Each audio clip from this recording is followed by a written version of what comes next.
Hey guys, what's up? I'm gonna be reviewing a video called Humans are Carnivores. This evidence proves it. A carnivore is an animal that primarily eats meat, and no matter what... That's actually not even true. In every biology book you can read that a carnivore is an animal that eats at least 20% raw meat. It wouldn't matter if the rest are plants. And the difference is that carnivores categorize a species for which at least 20% of the energy content of the diet comes from meat. And that's really important because people say humans are not carnivores because we eat things other than meat. Well, that's true, but as long as you're eating 20% of the diet from meat, you are classified as a carnivore. People say the evidence is very clear. Humans are carnivores. In this video, I'll break the evidence. Humans are carnivores. It's just that that's not the biological definition. Not that the definition matters, it's just a man-made definition, but that's how humans have always defined it in biology. It's down into 6 main parts, so that by the end you're left with zero doubt that humans are designed to be carnivores. In fact, not only are we designed to be carnivores, but by ignoring this evidence, it has had some serious consequences. Consequences that have led to today's horrifying statistics. 1 in 4 people will have... I do for sure agree that humans in nature do eat primarily raw meat, but it's just that that's not the actual definition of what a carnivore is. That's it. That's why the carnivore diet also doesn't make any sense. Have a stroke. More than 1 in 3 people will develop diabetes, and nearly 1 in 2 people will be diagnosed with cancer. Yes, exactly. That's all because we eat processed seeds, vegetable oils, seed oils. Again, the seeds are the problem. It's something that humans never ate before in history. You've been told that vegetables are incredibly good for you. They're the healthiest food on the planet. Vegetables, besides seeds, are the worst food on earth because it's not even human food. You can't even eat it in the raw form. You could technically, but it's incredibly hard to swallow it, to chew it. And people usually just put tons of sauces and cheese over it because of how much they hate it. But this is far from true. There is something you're not being told. Imagine you got lost in a forest and an animal tried to attack you. What would you do? Perhaps you would run, or perhaps you'd fight back. You might kick them, you might punch them, or if it came down to it, you might bite them. But one thing... No, of course you would never kick or punch an animal, some wild animal. Nobody would do that. Yes, some guy who lives in a city and then is somehow lost in the wild would try to do that, and then they would right away realize that it's pointless. You would do a lot of other stuff, which I'm not even going to mention on YouTube, but nobody kicks or punches in nature in general, even if it's a fight between humans versus humans. That's just never even been recorded that any natural tribe has done that. It's something completely modern.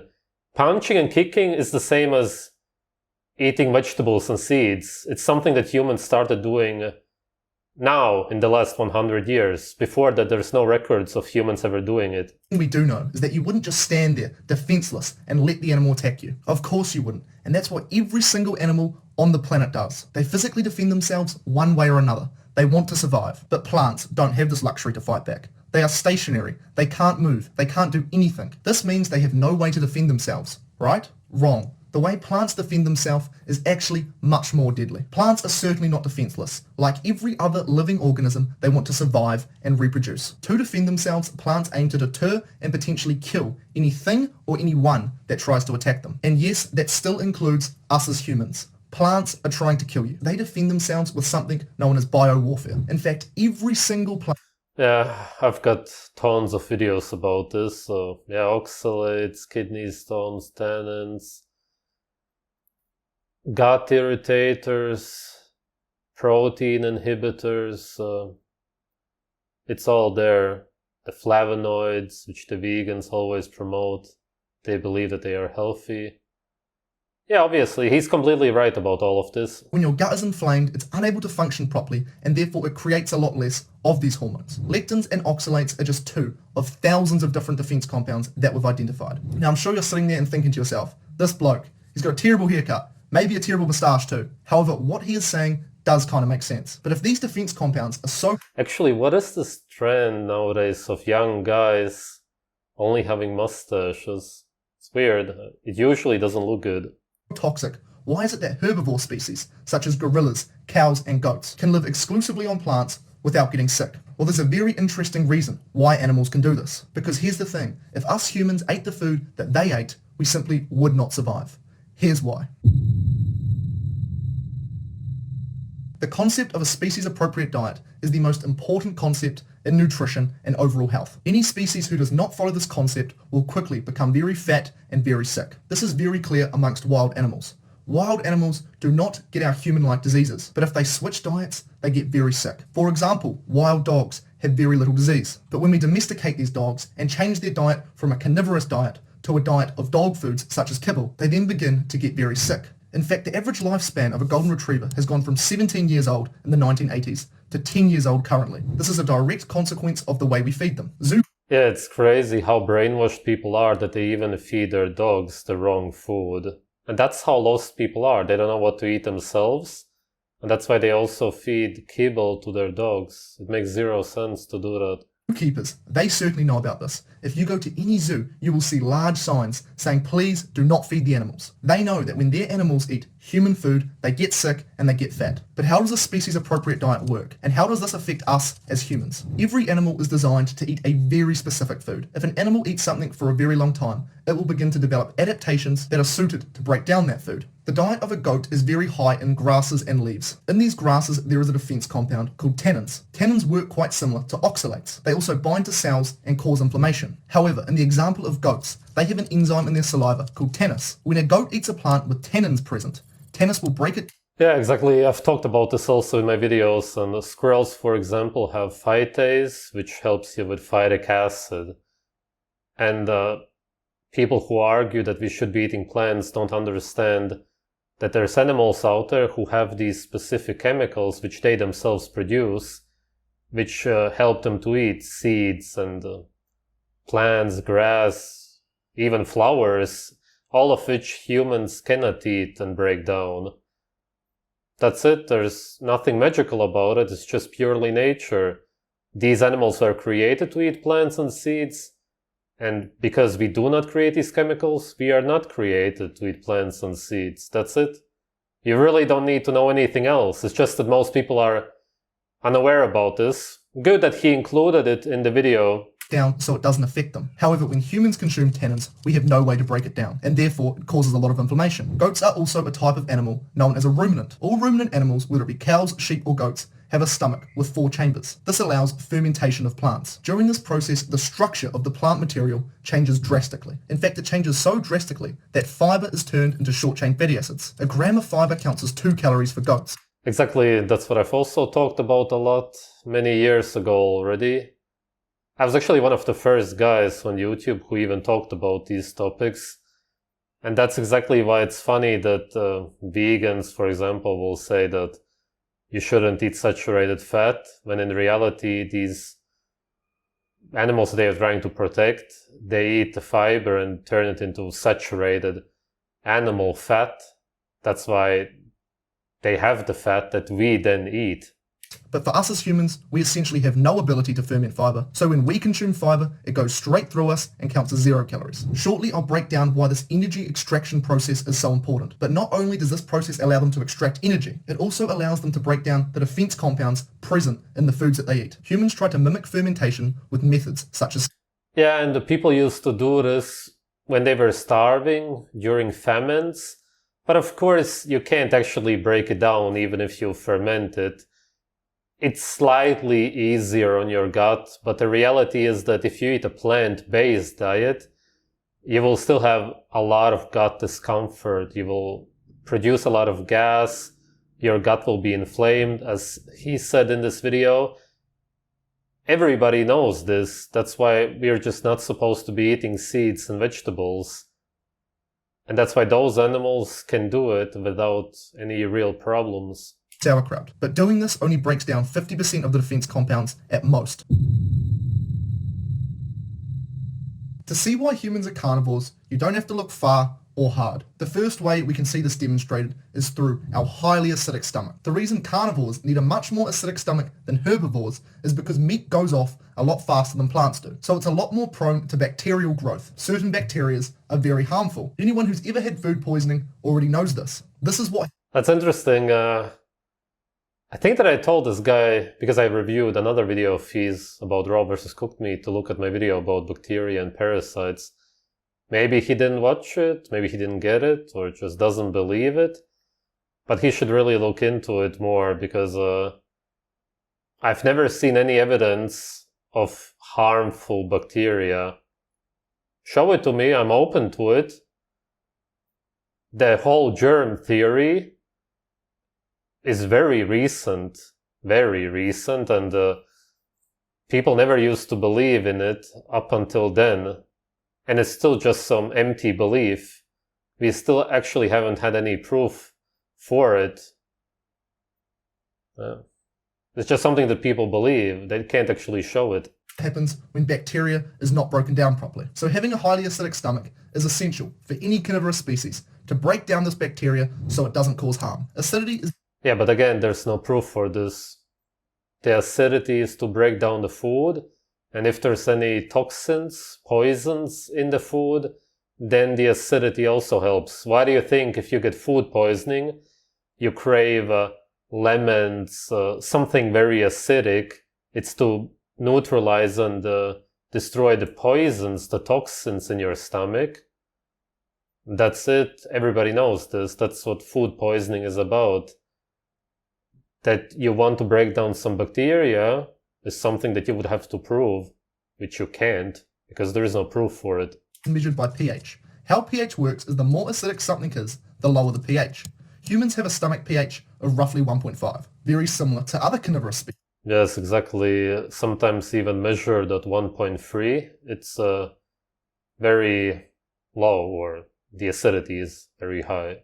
Species such as lions and wolves. But what happens when a species is an omnivore, meaning they eat both meat and plants? Well, they have a higher pH. For herbivore species who only eat plants, they have an even higher stomach pH. Now, when it's on a chart like this, it may not seem like there is a great difference in acidity between these species. But how pH works is that for every 1 increase in pH, it represents a 10 times increase in acidity. So a pH of 1 is 10 times as acidic as a pH of 2. So as you can see, we have a much more acidic stomach than omnivore and herbivore species. To further illustrate how...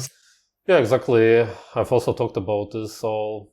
But it's good that he made this video for people who don't know this. On top of our acidic stomachs, we can also look at our digestive system. For many species, when food is eaten, it follows this process. We first chew it, then it goes down our esophagus and into our stomach. After the stomach acid... Why the meat and the plants? Why this illustration? have done what they can, it then moves into the intestines. But from here, digestion is very different for meat than it is to plants. They both go into our small intestine, but the small intestine is optimized for breaking down proteins and fats due to enzymes it contains, such as bile. So meat is essentially completely broken down and absorbed in the small intestine, but the small intestine does not have this capability for plants. In fact, fiber, which in some plants makes up to 50% of the plant, cannot be broken down at all. So instead of being absorbed by the small intestine, plant material moves into the large intestine to be broken down. For this reason, herbivore species have a high percentage of their intestine length as their large intestine. And for carnivores, a high percentage of their intestine length is their small intestine. Humans' large intestine is roughly 33% of total intestine length, whereas for gorillas, who are herbivores, it's 77% of total intestine length. You can see this just by looking at humans and gorillas side by side. Humans have a small stomach and waist, whereas gorillas have large waists, with distended and bloated midsections. This bloat is due to their large intestines, which are constantly bloated from breaking down fiber. We also have this unique ability to throw objects. Humans are the only species who can effectively rotate their shoulder. This allows us to throw objects a long distance with a lot of power. This can be clearly observed. That's interesting that he mentions that. Yeah, that's what I always say. Humans are throwers in the first place. That's how we hunt. And that's why you have sports, which are essentially just trying to imitate hunting. in any Major League Baseball game, as well as by Aboriginal Australians, who have been reported to throw spears 100 yards or more at animals they intend to eat. We likely developed this as a result of throwing spears at animals. A trait like this would not develop from picking fruit from trees or picking plants out of the ground. Humans are the only species on the planet that have this trait. We are also the only species to throw spears at animals. This is why our teeth are different from many other carnivores. A lot of people like to argue that we are omnivores because our teeth are mainly flat, but this argument is wrong. Here's why. Every other carnivorous animal usually attacks an animal with their teeth, and they also dismantle. Yeah, exactly. That's what people always used to tell me. What about our teeth? These animals don't use their teeth to chew. It's not about that. They use them to attack other animals. It's their weapons. Whereas we use different kind of weapons. Why would we need those kind of teeth if what we do is throw in the first place? Wouldn't make any sense.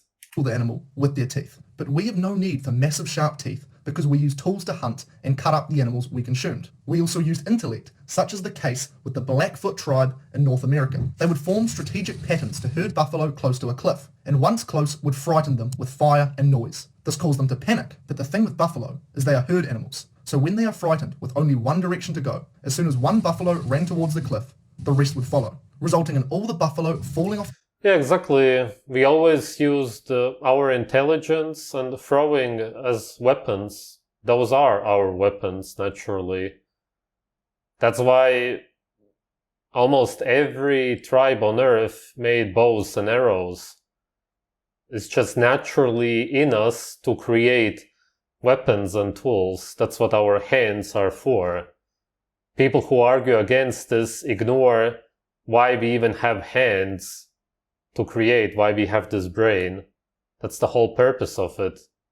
The cliff to their death, which left the hunters with an abundance of meat at the bottom, without having to use our teeth at all. In saying this, however, our teeth are very different to herbivores. We have canine and incisor teeth. Both are very sharp, used for tearing and chewing items, which are much tougher, such as meat. Herbivore species do not have these teeth, but carnivores do have very similar ones. Also, for herbivores, their mouth goes side to side, which is optimal for grinding plant material. But humans have a rotating jaw, which is better equipped to tear flesh. Earlier, we talked about how our old fossils showed that we were the most carnivorous species on the planet. As a result, we created many different plants. In fact, every plant... This video is incredibly similar to my video called Human Apex Predator versus Vegans. I'm gonna link it in the description if you haven't seen it. Almost too similar. I talked about basically all of this in that video.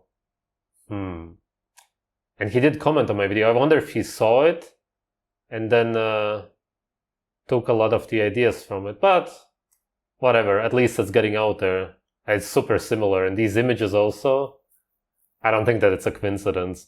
Plant we consume nowadays looks very different to what it did before we manipulated them. So yes, that's right. Every fruit and vegetable you see is technically speaking not natural. Through agriculture, we were able to create a stable food supply. Not every, but every that you can buy in a supermarket in Europe, Canada, and blah, blah, blah. Yeah. But there are still natural fruits out there. At least some. I guess you can always argue that they have been cultivated at least a little bit. However, in doing so, we decimated our health. The fossils I talked about earlier, the ones we found from 12,000 years ago and prior, these fossils have very few lesions and markings on them. This is very important, as lesions and markings on a fossil are how we're able to tell if the individual that fossil came from had disease or not. No lesions and markings meant there was very little disease. But the fossils we've found in the last 12,000 years, these fossils, they do have lesions and markings on them. In this time, our brains have also shrunk 11%. I'll explain why this occurred soon, but on top of that, we also got physically smaller in general. Our teeth started to become crooked. Yes, exactly, because humans are degenerating. Very good that he mentions this. Humans in the span of just 12,000 years got sicker, dumber, and shorter. This is what happens when a species does not eat what it's supposed to eat. Now, I know what you're thinking. I wouldn't be surprised if all humans or even all of these stories about giants are true. We just used to be a lot bigger, wider, taller than we are now, with much bigger skulls. We're just very different creatures now. Our characteristics suggest we are carnivores, and since we have started agriculture, our health has gone seriously downhill. Of course, whole foods are better for you than processed food, which is literally a bunch of plants combined along with a bunch of chemical additives. but humans do best on an all-meat diet. At this point, millions of people are on the carnivore diet, and essentially every single time the person doing it reverses all of their health conditions. Yeah, of course, because even though you're eating cooked meat, which also has its problems, you're still eating very much closer to what you're naturally supposed to eat. When you look at what people eat today, they're cookies, bread, and cakes, and then you switch to a carnivore diet, which is socially acceptable, sort of, then, of course, a lot of these diseases will be resolved. Diabetes, insulin, gastrointestinal conditions, obviously, anyway. Yeah, dermatologic issues, autoimmune, cardiovascular issues. Of course, it all totally makes sense. And as a whole, they feel so much better. If you're watching this video and thinking to yourself, but isn't meat bad for me? I've been told cholesterol and saturated fat are a big problem. Don't we need fat? Yeah, but then you need to wonder, who told you this and why did they tell you this? Who created the food pyramid?